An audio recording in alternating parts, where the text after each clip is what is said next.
this edition of Sightings. Recently declassified tapes prove that one of America's most strategic Air Force bases had a major encounter with UFOs. It was not anything that we know of as a flying object that could do the maneuvers that this did. Carla Wall investigates a UFO encounter at Edwards Air Force Base. Then, inside this charming getaway, a harmless game unleashes paranormal forces. Beware. Those that seek ghosts will find them, but they may not like what they find. Later, find out why many of our founding fathers believed in life, liberty, and the pursuit of the paranormal. It's a profound legacy, but it's the legacy of the ancient mystery schools. And under wraps for 70 years, Sightings uncovers the stormy results of a test for life on Mars.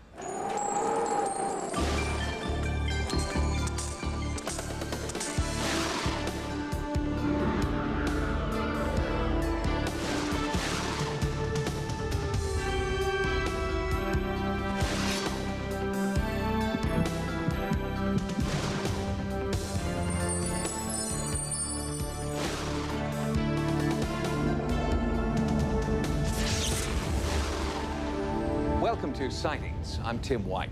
A majority of UFO sightings are reported within close proximity to U.S. military installations, leading skeptics to argue that UFOs aren't extraterrestrial spacecraft, but top-secret military hardware. But what happens when a UFO is sighted near an Air Force base, and even the military admits that they don't know what it is? From Edwards Air Force Base, California, Carla Wall reports.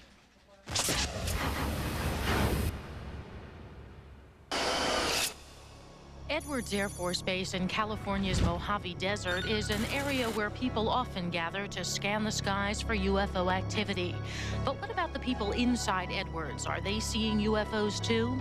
According to this historic tape, they are. Some confirmed reports of some unidentified flying objects here area. But should be approximately, there was approximately 5 to 7 objects, green, red, and white flashing lights. From Edwards. And Sightings has also obtained still photographs of an Edwards Air Force Base radar screen taken on the day of the incident. They clearly show radar returns from the unidentified objects. That's those 3 little dots out there, and I'll say that there are 3 definite objects. It's not weather, it's not clutter. It was 1965, the Cuban Missile Crisis still fresh in everyone's mind. The military was on constant alert for foreign intruders, but the Air Force was not expecting the kind of intruders who pierced the Edwards Shield on the night of October 7th. There are those who believe these visitors came from beyond our world, not to invade, but to make contact. This incident happened 30 years ago, and back then, these planes right here, these Blackbirds, were top secret. What's to say that this isn't what they saw that night up in the sky? Well, because these things don't glow. They're not made to be illuminated, to be spotted. They're made not to be seen. Independent producer Sam Sherman has created a compelling audio documentary about that eerie night titled The Edwards Air Force Base Encounter. His source material was a confusing jumble of declassified Air Force tape, which covered hours of official military communication. The tapes have finally been declassified. Why did you decide to do something with them? I felt the public should know something about it. It's a subject that has been ridiculed for many years. I was stunned to find out that a squadron of 12 UFOs was over Edwards and that there was an alert status and that 5 other bases were involved and NORAD was involved. It shocked me. And Sherman pointed out that one of the biggest surprises revealed in the tapes was that Air Force bases like Edwards had assigned UFO officers. They didn't have any demon officers or leprechaun officers or angel officers for all the other paranormal subjects. They had UFO officers.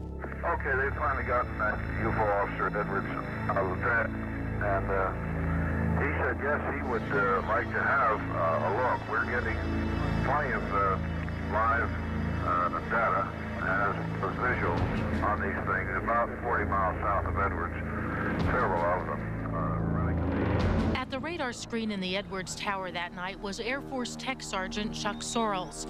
He's not spoken publicly about the incident for more than 30 years until now. Looking back now, what do you think What do you think it was? You've had 30 years to sort of think about it and wonder. I've thought about it on a lot of occasions. I know it was not an aircraft. I know it was not a helicopter. I know it was not a weather balloon. I know a lot of things it was not. It was not anything that we know of as a flying object that could do the maneuvers that this did. And what it was, I do not know. Soon after Sorrell started his shift, he alerted his superiors to the mysterious objects hovering and darting about the base. Objects shown on this Air Force photograph of his radar screen. The decision was made to scramble an F-106 alert bird. Edwards, do you still have any of these UFOs in sight? Yes. Okay, Tower, pick out one you want us to intercept, and we'll take a 0-1 in on him. The chase was on, but the pilot faced a formidable challenge. That thing is rising. Tower, how's things look now? He's low. Look, search high, search high. It doesn't search high. Search very high. The thing is rising. It's rising rapidly. We're at 40,000 feet. Still low. Search high. The F-106 pilot, when he went up there, did you think he ever had a chance of catching up? The way it rose, as fast as it went up in altitude and he passed under it at 40,000 feet, not a prayer. Not a prayer, not a chance. Was a mismatch. Oh, completely. There ain't no way he could have caught that thing. After listening to the audio account of what the Air Force referred to as the incident, Washington, D.C. MUFON Director Elaine Douglas is convinced that the tapes provide solid evidence of extraterrestrial craft. Elaine, we are sitting here in your office, surrounded by books and transcripts and videotapes of sightings. What about this particular audio recording impressed you so much? It's real. It's live. It's the U.S. government talking about seeing UFOs, lots of them, over a military base. Clearly, they're in airspace where the only things that are supposed to be in that airspace would be U.S. military aircraft, and they're not there. And because we have the tape record of it, we know that it really happened, and it cannot be denied by the U.S. government.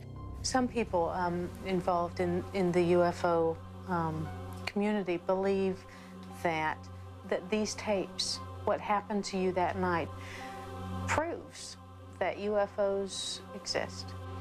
I don't dispute that, not in the least. I think what we're going to find out now, that the Cold War is over, that you're going to get more and more of these, what has been classified over the years, released, and they're going to be able to reach some kind of a conclusion as to what we have seen. Because sightings like these often lead to ridicule, Sorrell is relieved to learn after so many years that there are other eyewitnesses and hours of audio tape to back up his story. I don't like to be the only one saying you type thing. There's one point on that tape that struck me, and it's when you said, I don't want to be the only one seeing this stuff. Yes. You know, if you're the only guy in the whole world that saw this thing, then how in the world is anybody going to believe you? You know, I mean, you're the crazy. But if you can get another half dozen people, it's not so bad. In fact, 700 international scientists and engineers were at Edwards that night. Many believe it was more than just a coincidence. They were there on Edwards for a conference at the time. And I've always kind of wondered, well, did they come there to put on a show for the scientists, or was they there trying to find out what the scientists were doing? I don't know. But it was just kind of strange that they decided to show up that night as opposed to some other night. Do you believe in UFOs, extraterrestrials? I think the possibility very strongly exists that, yes, there is something beyond what we know. Does it make any sense to you what it could possibly be? No, we're in as much of the dark night as you are. When Sightings contacted the Air Force for official comment on the Edwards incident, our investigator was told only that the documents in this report are characteristic of Air Force documents of the period. Beyond that, they have no official comment on the case. Next, a brush with death opens a doctor's mind. Later, inside this bed and breakfast, a game unleashes a hidden evil.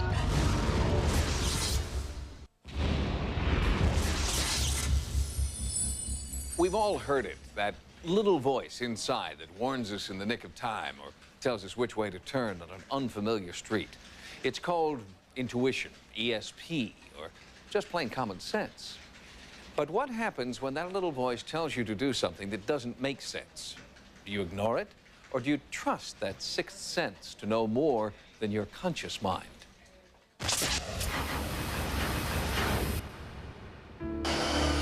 I'm going to take a look into your eyes. Okay. Just going to dim the lights. Dr. Yvonne Kaysen was brought up in her native Canada to trust the rational, the real, the scientific, and by the time she was 16, she knew she was going to be a physician. I think that I was a sort of scientific person. Mainly, I was very good in math, and I was very good in science, and I did extremely well in school. She earned top honors in medical school, graduated with distinction, and then set up her own practice based on the conservative approach to medicine she'd been taught. I had a very traditional medical practice. Really, on the outside, I taught with the University of Toronto, and I taught medical students and residents. I also became very active in the various medical bodies. So I really did traditional practice. She did practice that way, but she doesn't anymore. Something happened to Dr. Kaysen that altered not only her approach to medicine, but also fundamentally changed the way she's perceived the world around her. 1979, Northern Ontario, Canada. Dr. Kaysen, a nurse, and the pilot of a small plane were transporting a critically ill patient. A freak blizzard caused the plane to lose power. I thought, I'm gonna die. And the plane was going in this really rough turbulence, crashing down to the ground. So we had to very quickly get out of the plane as the plane was sinking into the water. The plane sank very fast, taking the life of the patient with it. This was sub-zero freezing weather when this happened. It was about 20 below. I was wearing heavy clothes, and there I was. I looked around, and blizzard happening around me. What should I do? And a voice in my head spoke, and the voice said, swim to shore. But the shore was 200 yards away, across a heavy downstream current. Swimming didn't seem to be the best option. Now, at this point, the pilot started saying, everybody climb on the ice, everyone get on the ice. And I remember sort of arguing with this voice in my head. So I didn't start swimming to shore. I started trying to crawl up on the ice. And every time that I tried to get up on the ice, I'd sink into the water from the weight of my arms. So finally, I surrendered to that voice, and I started swimming to shore. But the swim was too difficult, and in her frenzy, Dr. Kaysen had a remarkable experience. It seemed like my consciousness, or my point of perception, raised up above my body somehow, and I was 15 or 20 feet above my body, watching what was happening to my body down below. It was most extraordinary. I'd gone to this place that was filled with light. There was this intense feeling of love. And at the moment of what appeared to be my death, I totally surrendered to the divine, just...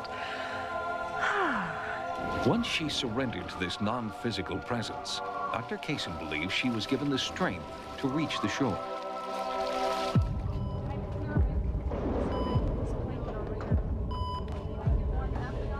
A rescue team rushed Dr. Kaysen, the nurse, and pilot to the hospital. They were all unconscious. I was in this wonderful, expanded place up here, and suddenly, with a noise, I was sucked into my body, and all of a sudden, I was back. The experience changed my life in a lot of ways. I really wanted to figure out what it was. That was the scientific part of me.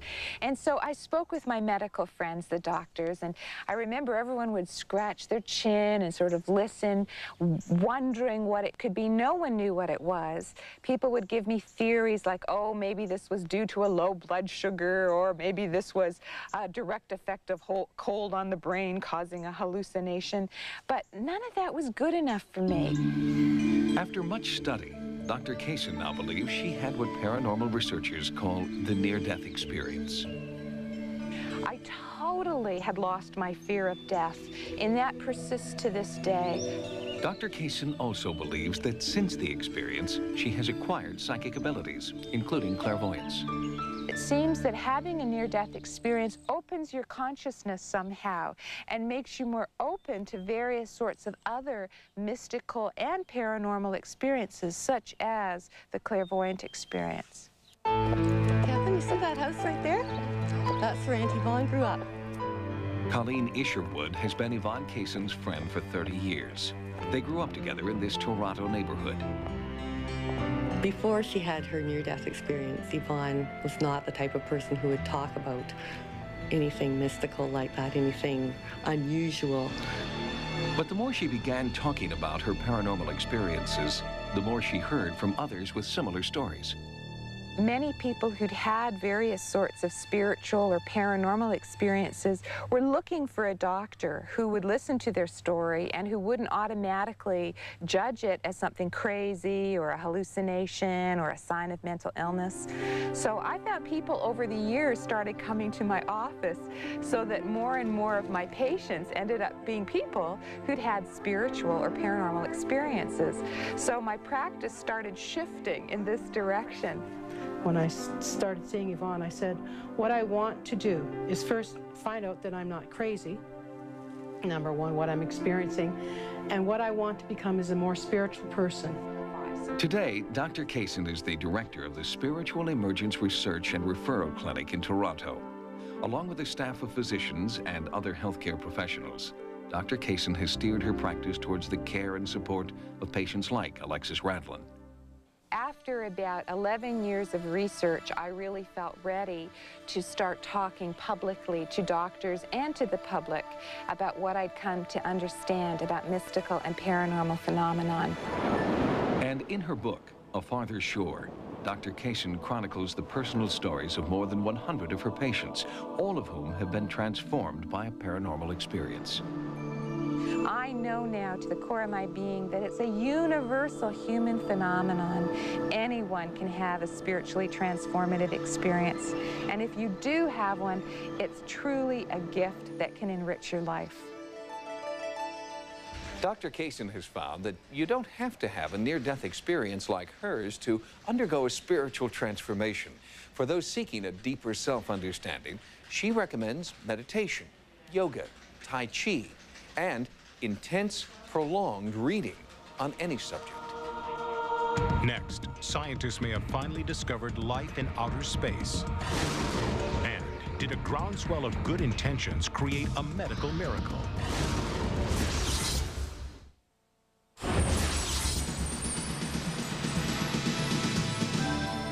Here are some of the stories Sightings is following in the news.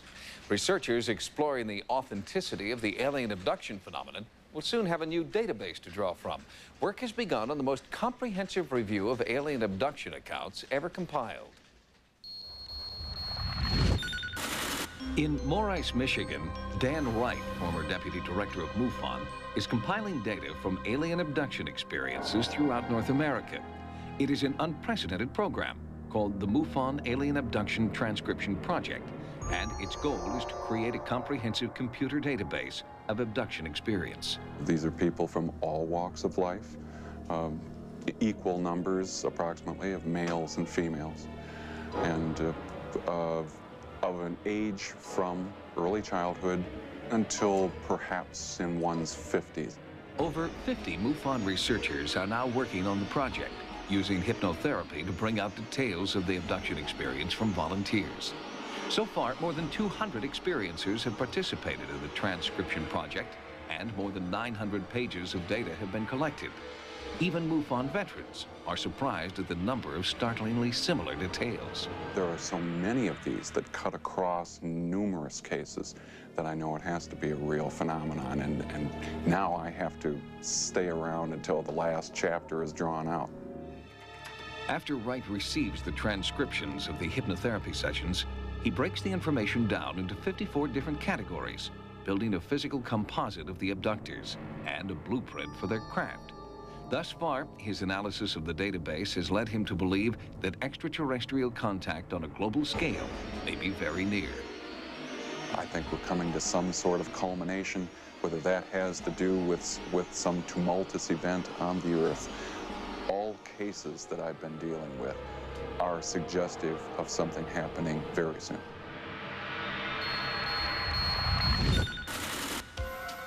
Government researchers in Bethesda, Maryland, report the discovery of a microscopic bug with properties that are simply out of this world.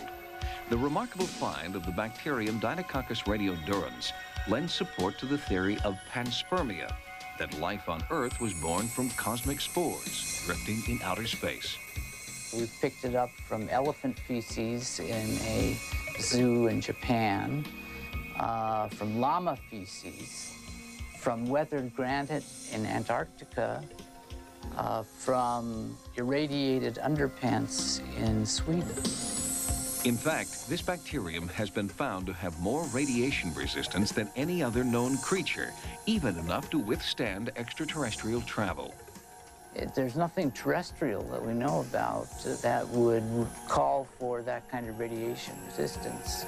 Studies continue to determine the origin of Deinococcus radiodurans and to decode secrets of the universe that might be locked inside its DNA.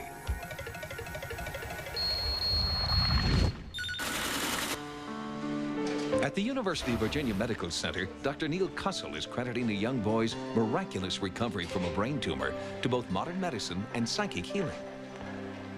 Craig's mental attitude at the time of his surgery was extremely positive. That he made a dramatic and remarkable recovery, far greater than I would have anticipated. Goes beyond the science of the medicine that we applied. In the final stages of his brain tumor, 12-year-old Craig Shergold made one last dying wish. He wanted to be immortalized in the Guinness Book of World Records as the recipient of the most Get Well cards. With the help of the Children's Wish Foundation International, Craig reached that goal, receiving over 100 million cards. Knowing that he had the support of these tens of millions of people had a material effect on not only the speed but the completeness of his recovery.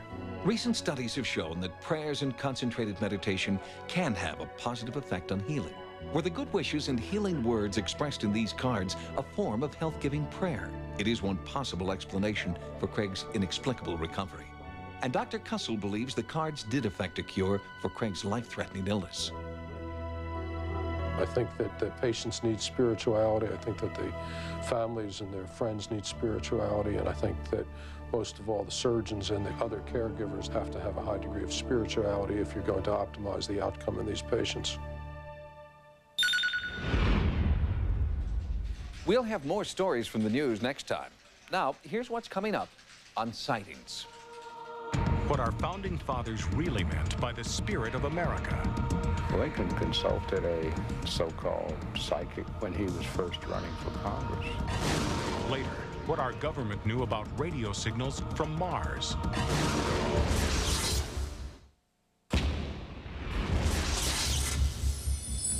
A president of the United States consults with an astrologer before making an important political decision. A congressman is transformed by his son's near-death experience. A famous general channels his past life as a Roman soldier. May sound like the plot of a great new novel, but it's not. It's what really happens behind closed doors in our nation's capital.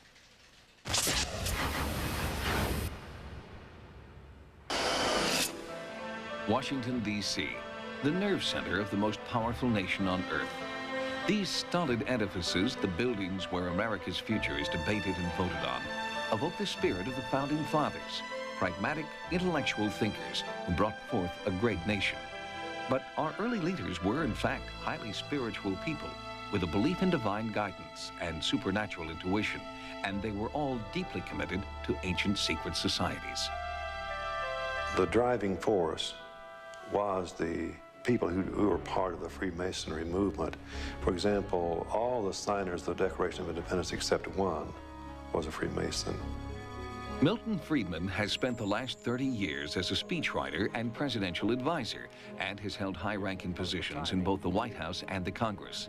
I spoke with him recently about the history of mystical activities on the Hill, particularly the early influence of the Freemasons' paranormal view of the world. There's a mystical dimension to the Masonic order. Can you talk about that? The philosophy of the Masons, which was at that time a mystical approach, was a idea of higher vision in the affairs of humanity. And when Washington dedicated the United States Capitol, he used the Masonic symbolism. Masonic influence is evident in the architecture of Washington, D.C., where pyramids, pillars, and numerology are repeated in nearly every official building. In fact, the entire Capitol Mall may have been designed after the floor plan of a Masonic temple, an east-west rectangle attached to an unfinished triangle. The Lodge Master would reside at the cap of the triangle, where the Capitol stands today. Talk about the dollar bill. What are the symbols on the dollar bill that relate back to the Masonic notions of the founders? The all-seeing eye comes straight out of the Masonic symbology. The idea of the pyramid was America as a spiritual nation has yet work to do, is not completed, and that's why the capstone is separated from the rest of the pyramid. The Masonic beliefs of the Founding Fathers were passed down to successive generations of government leaders, to this day, in fact. But other types of supernatural beliefs have also influenced government, including Abraham Lincoln's belief in psychic ability. Lincoln consulted a so-called psychic or clairvoyant when he was first running for Congress and was told that he had a profound future.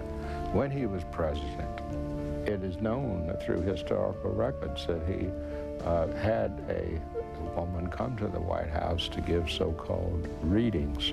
Before he was assassinated, he dreamed of seeing himself in a casket, lying in state. And in this century, mysticism was a silent, influential partner to one of America's greatest generals. Patton is said to have had the power of retrocognition, of seeing himself in past lives, in battles. He was a general, whether back in Roman days. And some say that his daring and his intuition of what the enemy might do resulted in his success as a dynamic commander. And trust in supernatural power was not limited to the U.S. or to serving the good of humankind. One of the most intuitive people of the 20th century was Adolf Hitler. The role of psychics and mystics in the early Nazis indicated that there's a dark side, there's a shadow side. So this is a power that can be used for good or bad. And according to some sources who have spoken to Sightings, the ability to twist psychic power into a weapon has been studied at the Pentagon. Former members of top-secret government projects claim that the military is continuing to train intelligence officers in remote viewing, a technique in which untapped powers of the mind are being probed for their potential as a psychotronic weapon of the future. But Representative Charlie Rose believes that exploring the paranormal has the potential to do more good than harm. In 1976, Rose created the Congressional Clearinghouse on the Future and arranged meetings between his fellow members of Congress and alternative thinkers such as Alvin Toffler, the Dalai Lama, Dr. Jonas Salk, and several psychics. One of the byproducts of the Clearinghouse was that a lot of members became aware that they had greater intuitive powers than they thought they had, and that they made better use of their intuition and solved a great deal of problems that way. A professor from China predicted the development in the Iran-Iraq war, the idea of Desert Storm, and all of these things way before they had ever occurred. And it is this trust in the intuitive and our own spiritual nature, says Friedman, that is the ultimate legacy from our Masonic founding fathers. He challenges today's leaders to accept and exploit the great potential that exists within the new realm of paranormal politics. That's the real paranormal thing, is the alchemy that takes place in your life when you allow greater integrities to be incorporated into your life. So that's what Masonry is about, transformation. The Founding Fathers learned how to quietly listen to their minds and be channels for information about how to put America together as the home of freedom for the whole world. We need to do that again. We need to keep that process ongoing. Milton Friedman believes that politicians have little to lose and everything to gain if they will admit the role intuition and perhaps even paranormal phenomena play in their decision-making. Friedman suggests that we may be on the brink of a new American revolution where the fight over ideas will take on a whole new dimension. Next, how this California bed and breakfast fell under the influence of darker forces. We played with the Ouija board. We attracted ghosts.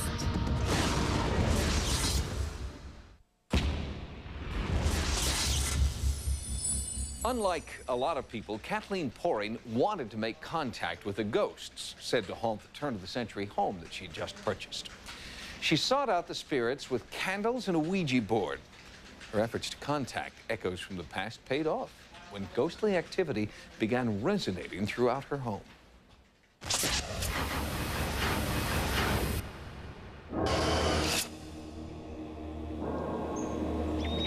It was her new turn-of-the-century home that inspired Kathleen Poring to pull out the Ouija board and dabble in ancient rites said to evoke the spirits of the dead.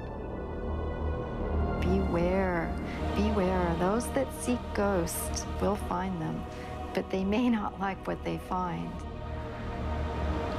After the death of her husband Richard in 1988, Kathleen wanted a complete lifestyle change and chose to move from Los Angeles to Santa Barbara, to a place she just knew was her dream home, despite some chilling words from her real estate agent. He said that 8 people had died in the house.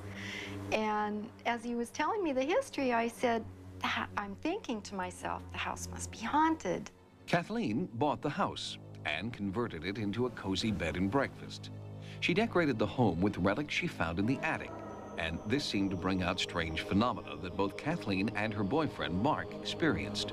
Lots of times when we would be discussing the ghost, music would come on, lights came on, you know, we lit candles at night, we played with the Ouija board, we did all sorts of crazy things, and we attracted ghosts. John Ronner has studied various forms of spirit contact and warns against attempting to communicate with the other side in a frivolous manner. If you open up forces in your life, you want to make sure that these are benevolent forces and not malevolent ones. Playing with the Ouija board, in many cases, perhaps in most cases, is not a good idea. But the forces in Kathleen's house seemed benevolent, and during one episode, they were downright playful.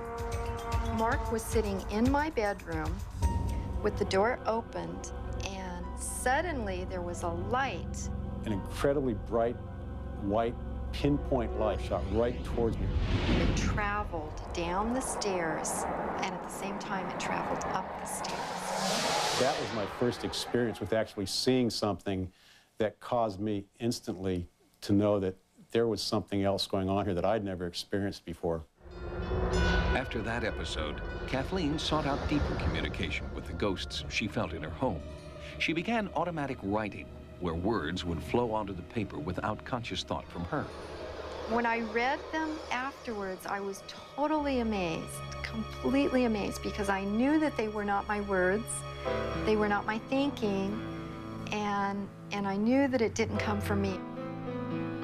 Kathleen's daughter, Cherie, did not support her mother's flirtation with the unknown. I felt uncomfortable with it. It did frighten me. I felt more like she was entertaining it. But Cherie kept her reservations to herself.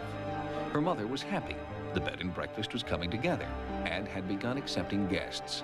Times were good until the supernatural forces began to turn on Kathleen. I was walking down the stairs, and suddenly I felt somebody push me from behind. Then the forces turned on Cherie while she was pregnant. Something pushed her down the stairs, too. It was getting a little strange. It was not just playful, but it was becoming a little dangerous. It's very common for people to play with fire when it comes to the other side, and most of the time it's just very innocent. People don't realize what they're getting into until it's too late, until that channel is opened up and these forces begin to act on them. Hello, the Mary May. Kathleen tried to put the frightening events behind her to move forward with her business. She stopped using the Ouija board, but continued to feel a strange force compelling her to do automatic writing. One time I got a message that was titled Ruffled Pillows, and I thought, oh good, this is going to be really good. This is going to be about romance. But when she studied the message, Kathleen realized that ruffled pillows was a warning that she would soon become very ill, confined to her bed. I didn't know what to do about it. I did not like that message. Well, 2 days later, I came down with a very serious illness. I was really worried. I mean, I've never seen my mom like that. I mean, to have someone unable to get out of bed, I mean, that sick, out of nowhere. Fatah Evans is the Santa Barbara doctor who diagnosed Kathleen's illness.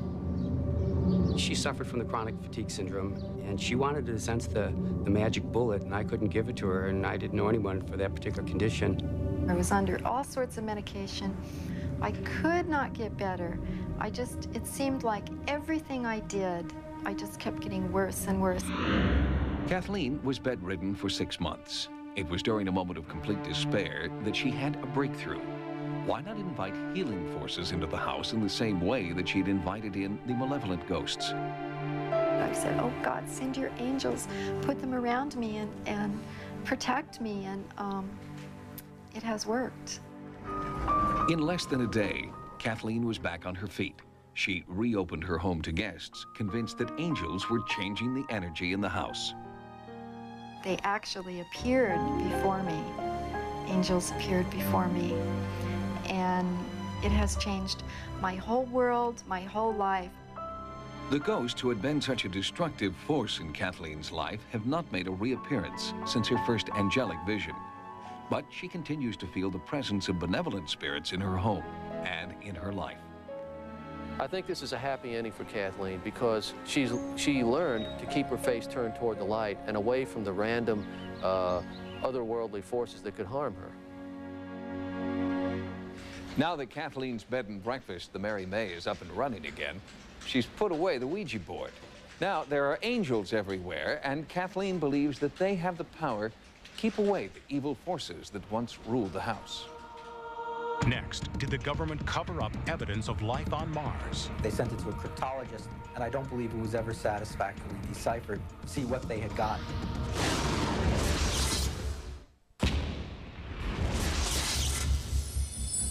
Recently, Sightings brought you images of the surface of Mars, taken by the Viking space probe. A large structure is clearly visible, which looks remarkably like a human face. The pictures are intriguing, but they're not the first evidence of a face on Mars. That happened in 1924. It is reasonably certain that Mars has been inhabited in the past and is inhabited now. These were the words of Dr. David Todd, an Amherst College professor and astronomy genius who believed he had recorded a radio message from Mars. David Todd was, like many people, a believer in the existence of intelligent beings on Mars because of the apparent existence of features that seemed to be not natural, but engineered. And so his idea was that, in fact, we should listen to Mars and we should see if we could pick up radio signals directed towards us. Today's search for extraterrestrial intelligence is high-tech and computerized, but in 1924, one of the greatest mechanical minds in the country was an appliance builder named C. Francis Jenkins. If there was anyone in the kind of world of invention at that time who had all the tools to do the kind of thing that Todd wanted to have done, I think Jenkins was a logical choice. Jenkins had already developed an early form of television that converted radio signals into images on film. Dr. Todd had Jenkins aim this device toward Mars on a day of national radio silence in October of 1924. Effectively, from what I understand, they used it to aim at Mars, knowing that it was going to be closest to the Earth on whatever that date was, and used it to record signals of some kind coming from Mars. The signals proved to be astonishing. For the first time in human history, a strange message coming from the direction of Mars was actually recorded on film. They brought the film back and then had markings on the film which were very hard to decipher.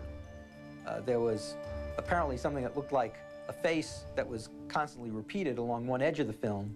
And it was this first so-called face on Mars that rocked the scientific world in 1924. Many called it Martian code and demanded that it be deciphered. Todd and Jenkins submitted their film to the country's leading cryptologist. No one knows what happened next. They sent it to a cryptologist, and I don't believe it was ever satisfactorily deciphered to see what they had gotten. That cryptologist was the late William Friedman, the United States government's master of decoded military secrets and the godfather of the CIA. William Friedman is important in cryptology basically because of national security issues. He was working for the government in a security area, decoding messages. And what happened when two of America's best scientists met the master of cryptology? The answer has been shrouded in mystery for 3/4 of a century, until Sightings finally tracked down the long-lost Mars film in Friedman's personal archives at the Virginia Military Institute. William Friedman looked at the code, made an attempt to decipher it. There's no evidence in the files which indicate that he actually broke the code. Why he did not return the files to the gentleman who brought this subject to his attention is not known. As a result, both Todd and Jenkins died in obscurity, like their once famous Mars message.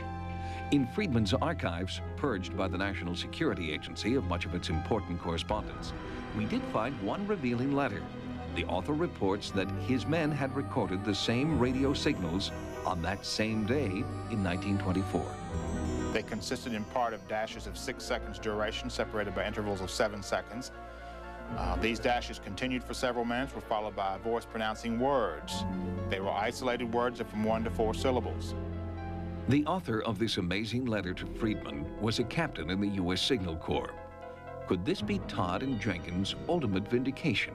A clue hidden by Friedman until he was no longer here to keep the secret. To decode a message from another planet that may or may not indicate extraterrestrial life, I believe William Friedman would have seen that as the ultimate code. During our research for this story, Sightings was contacted by the NSA, the National Security Agency. They informed us that while they would supply us with material relating to the 1924 face on Mars, they wanted us to know that neither the NSA nor the CIA has ever officially engaged in the collection of intelligence concerning messages from extraterrestrials. If you've had a paranormal experience, please write to us at Sightings. Sightings can also be contacted at America Online at keyword Sightings. At the Sightings Forum, download images, sounds, and QuickTime clips. Also, join us daily in our chat room, live on AOL. Until next time, remember, no mystery is closed to an open mind. For Sightings, I'm Tim White.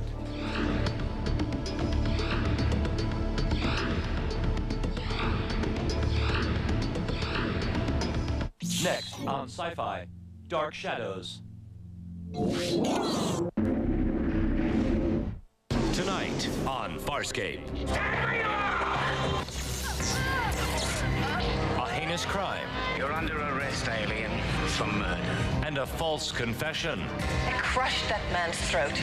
I am guilty. Lead to a trial of errors. Trust me, I'm a lawyer. I hereby find the defendant guilty. Wait! 3 solar days from now, she's executed. Sci-Fi's Farscape. Tonight at 8, only on Sci-Fi.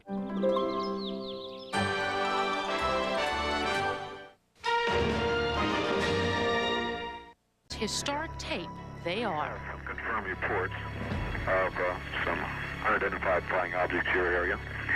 But shooting approximately, there was approximately 5 to 7 objects, green, red, and white flashing lights from Edwards. And Sightings has also obtained still photographs of an Edwards Air Force Base radar screen taken on the day of the incident. They clearly show radar returns from the unidentified objects.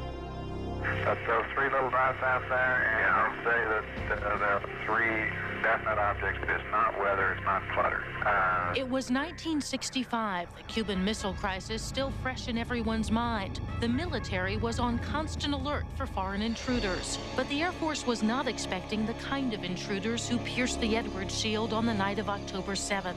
There are those who believe these visitors came from beyond our world, not to invade, but to make contact. This incident happened 30 years ago, and back then,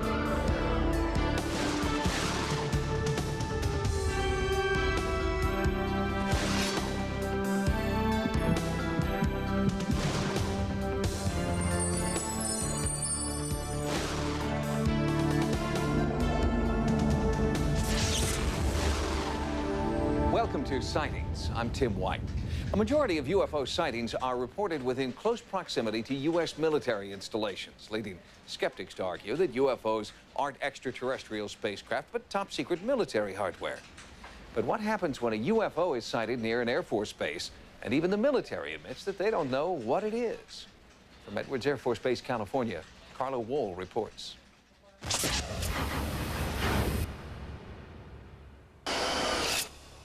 Edwards Air Force Base in California's Mojave Desert is an area where people often gather to scan the skies for UFO activity.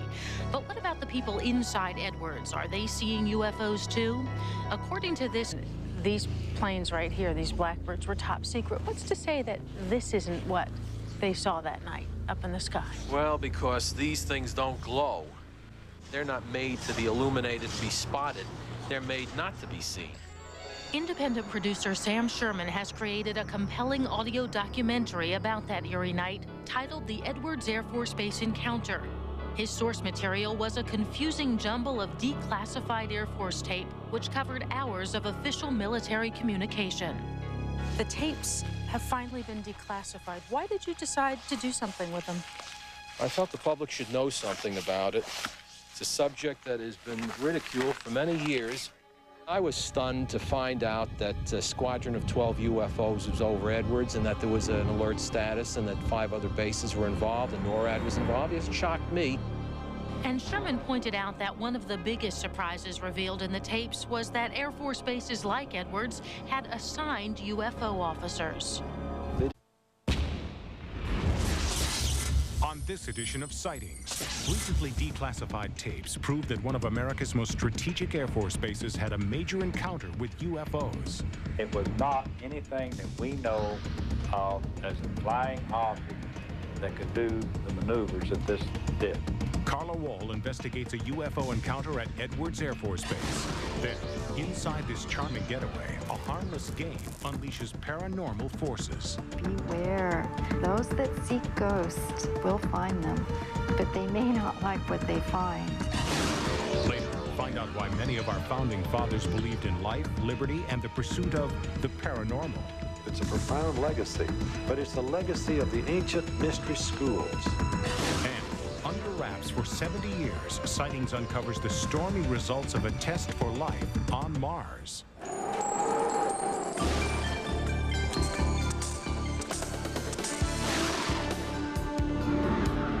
Didn't have any demon officers or leprechaun officers or angel officers for all the other paranormal subjects. They had UFO officers. Okay, they've finally gotten that UFO officer at Edwards Lieutenant, and he said yes, he would like to have a look. We're getting plenty of live data as visual on these things. About 40 miles south of Edwards, several of them running. At the radar screen in the Edwards Tower that night was Air Force Tech Sergeant Chuck Sorrells. He's not spoken publicly about the incident for more than 30 years, until now. Looking back now, what do you think it was? You've had 30 years to sort of think about it and wonder. I've thought about it on a lot of occasions. I know it was not an aircraft. I know it was not a helicopter. I know it was not a weather balloon. I know a lot of things it was not. It was not anything that we know of as a flying